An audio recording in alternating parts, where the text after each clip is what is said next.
Hello guys, আজকের ভিডিওতে দেখো আপনারা কীভাবে ফ্লিপকার্টে মাল অর্ডার করবেন খুবই সহজে।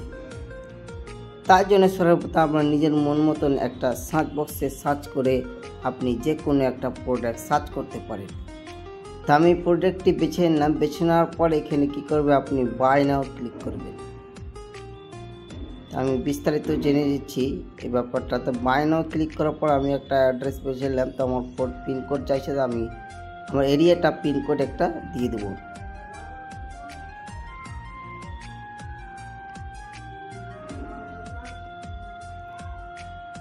আমার এরিয়ার একটা পিনকোড দিয়ে দিলাম। দেখতে পাচ্ছেন এখানে অলরেডি একটা পিনকোড তৈরি আছে, তো পিনকোডটা নেবে না, তাই জন্য আমি চলে গেলাম অন্য একটা প্রোডাক্ট অর্ডার করে দেখি কি বলছে।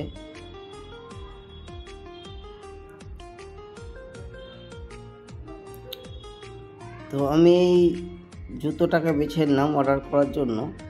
দেখতে পাচ্ছেন এখানে পলিসি আছে, 10 দিনের মধ্যে আপনার রিটার্ন মালটা নেবে, ক্যাশ অন ডেলিভারি অ্যাভেলেবেল আছে। আপনার ডেলিভারি চার্জ হচ্ছে 40 টাকা, ফ্রি দিবে ডেলিভারি চার্জ, পয়সা কাটবে না।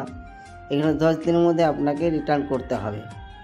তো এখানে 2 ঘন্টা 1 মিনিট 20-19 সেকেন্ড মতন আমার হাতে সময় আছে মালটা যদি অর্ডার করে। তবে ক্যাশ অন ডেলিভারি অ্যাভেলেবেল আছে, আপনারা অর্ডার করতে পারেন, ক্যাশে দিতে পারেন, বা আপনি ফোনপে বা পেটিএম বা গুগল পের মাধ্যমে আপনি পেমেন্ট করতে পারেন। তো আমি আপনাকে দেখাবো ক্যাশ অন ডেলিভারি, বা আপনার যখন মালটা নেবে এখানে তখন ক্যাশটা কীভাবে দেবেন, আর মালটা অর্ডার করবেন। এখানে দেখতে পাচ্ছেন 6 আমি অর্ডার করলাম, তো 6টা এখন এনেবেল নেই, তাই জন্য আমার লাল চিহ্নটা অপশানটা আসছে। তো আমি 8 নাম্বারটা বেছে নেব। 8 নম্বরটা বেছে নেওয়ার পর দেখতে পাচ্ছেন আমার কন্টিনিউ অপশান চলে এসেছে। কন্টিনিউ অপশানে ক্লিক করুন। কন্টিনিউ অপশানে ক্লিক করার পর আবার কন্টিনিউ করুন। বিস্তারিত এখানে রেট দেখতে পাবেন, তা আবার কন্টিনিউ করবেন।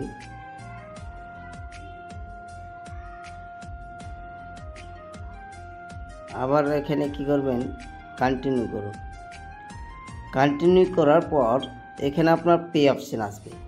এখানে আপনার ফোনপে গুগল পে যেই থাক আপনার পে অপশান আসবে। পে অপশান তো আপনার কাছে ফোনপে ব্যালেন্স না থাকলে ক্যাশ অন ডেলিভারি লেখা আছে, ক্যাশ অন ডেলিভারি ক্লিক করুন।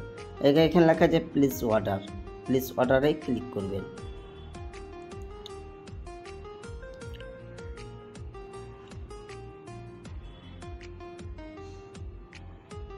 আমাদের ভিডিওটি ভালো লাগে অবশ্যই সাবস্ক্রাইব করবেন। আমি এখানে ব্যাকে চলে গেলাম, কারণ আমি যদি অর্ডার করতাম তো অর্ডার হয়ে যেত, তাই জন্য আমি ব্যাকে চলে এলাম।